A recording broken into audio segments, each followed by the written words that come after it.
Dans le cadre des objets du mois, on va étudier cette fois-ci le cycle des apôtres. L'iconographie a été plébiscitée par les personnes qui venaient à ces objets du mois, et c'est vrai que dans ce cadre-là, on s'est dit que les apôtres étaient un objet très, très fortement demandé parce que c'est très complexe. Ne serait-ce qu'établir la liste des 12 apôtres, ce n'est pas du tout évident. Donc en fait, pour cet objet du mois, on va commencer par l'œuvre un peu majeure du musée, avec le retable d'Isenheim et surtout les sculptures de Nicolas de Haguenau, puisque dans la prédelle sculptée se trouve le Christ et les 12 apôtres.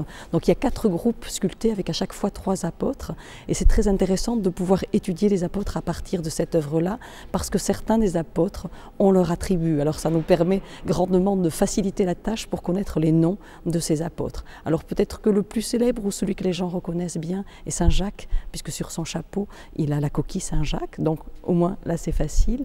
Et après, toujours dans cette prédelle de Nicolas de Haguenau, on peut reconnaître Saint André avec sa croix en X. Saint André a été martyrisé avec sa croix en X, où il était maintenu par des cordes aux poignets et aux pieds. C'est pour ça qu'on l'a accroché en X, c'est devenu son attribut. L'autre saint qui est facilement reconnaissable, c'est Saint Jean, Jean l'évangéliste, qui tient en main dans cette prédelle une petite coupe. Et de cette coupe sort un petit serpent. Alors il est difficile de le reconnaître, mais ce serpent symbolise le poison que les grands prêtres avaient essayé de faire boire à Saint Jean et qui n'ont pas du tout affecté le saint. Donc il est ainsi reconnaissable avec cette petite coupe. L'autre saint qui est reconnaissable, c'est Saint Pierre. Pas par ses attributs, normalement il porte les clés, mais on le reconnaît toujours à sa physionomie. Saint Pierre a juste une petite touffe de cheveux sur le front. Il est pratiquement chauve, il est barbu. Avec cette petite touffe, il est souvent reconnaissable dans toutes les œuvres sculptées ou peintes. Donc là, on le voit vraiment facilement. Et les autres apôtres, là c'est très difficile, portent soit des livres, soit n'ont pas d'attributs. Alors ce que l'on sait grâce à une photo très ancienne de ce retable d'Isenheim, c'est que le personnage qui est tout à fait à l'extrême gauche et qui a sa barbe tressée de façon assez jolie, en fait est Saint Simon, puisqu'à l'origine il tenait une petite scie à la main, et la scie fait un jeu de mots avec le nom de Simon en français, donc on lui a attribué la scie comme attribut. Et l'autre personnage que l'on peut reconnaître, c'est celui qui est à côté de Saint Jacques et qui est un homme bouclé, avec les cheveux bouclés, assez jeune. En fait, il s'agissait de Saint Barthélemy qui à la main tenait, il y a longtemps, un couteau. Et en fait, Saint Barthélemy a été écorché vif avec un couteau, donc c'est devenu son attribut.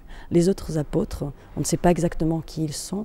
En revanche, je pense que les personnes qui regardent la prédelle de Nicolas de Haguenau voient bien que sur un des côtés, sur leur gauche, il y a un homme qui est un peu à l'écart, qui est un peu en retrait. Donc on pense qu'il s'agit de Judas, puisque Judas faisait partie des 12. 12 comme le chiffre des 12 tribus d'Israël, c'est le nombre des apôtres. Et malheureusement, Judas, après sa trahison, s'est pendu. Et il a été remplacé par Matthias, qui a été tiré au sort. Mais là, dans la prédelle de Nicolas de Haguenau, c'est vrai que ce personnage un peu en retrait semble être Judas.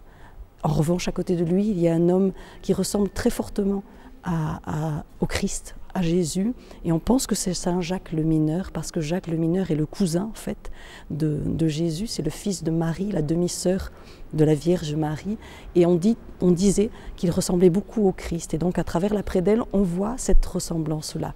Donc dans l'objet du mois, on va vraiment s'arrêter sur cette prédelle de Nicolas de Haguenau, mais après, nous essaierons de voir les autres œuvres où les apôtres sont tous réunis avant d'être éclatés, d'être dispersés dans le pourtour méditerranéen pour être les envoyés, puisqu'apostolos veut dire envoyé, ils sont les disciples du Christ, ils vont donner la bonne nouvelle partout en Europe, et avant d'être éclatés, ils sont rassemblés dans d'autres éléments iconographiques. Et on va le voir dans l'ascension du Christ. Il y a un très beau panneau du retable des Dominicains où les apôtres sont tous réunis, et on voit plus le Christ, il est parti, on voit les marques des pieds du Christ à l'endroit même, au mont des Oliviers, où le Christ est parti en fait. Et on raconte que le temple qui a été construit au-dessus de cet endroit où le Christ est parti, la dalle qui est posée sur l'endroit où les pieds du Christ sont incrustés dans le sol, la dalle ne tient jamais, et qu'on voit encore les empreintes du Christ à cet endroit-là.